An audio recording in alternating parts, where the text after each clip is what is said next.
呢間我咧睇個房啊，就係江景房嚟㗎，而且對面咧就係澳門嘅景觀嚟㗎。佢在售嘅面積比較多啊，目前睇個面積咧就係97平方嘅3房2廳2衛嚟嘅。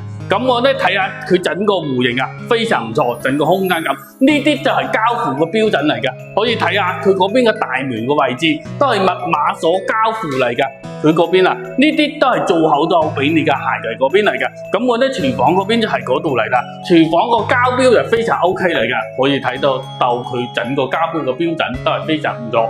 咁佢有75平方啦，108平方嘅4房啦，111平方嘅4房啦，加埋140平方嘅4房嚟嘅。咁我咧睇下嗰度個公共衛生間個位置，由佢外邊亦都係3段式個設計嚟嘅，都係做到捐濕分離嚟嘅。咁接到嗰度你就係小朋友個房嚟啦，就空間相對細少少呢個房啊。咁呢度你都會有一個房嚟嘅，都係睇嗰邊個景觀繁華景觀嚟嘅，即係佢個繁華景觀嚟嘅。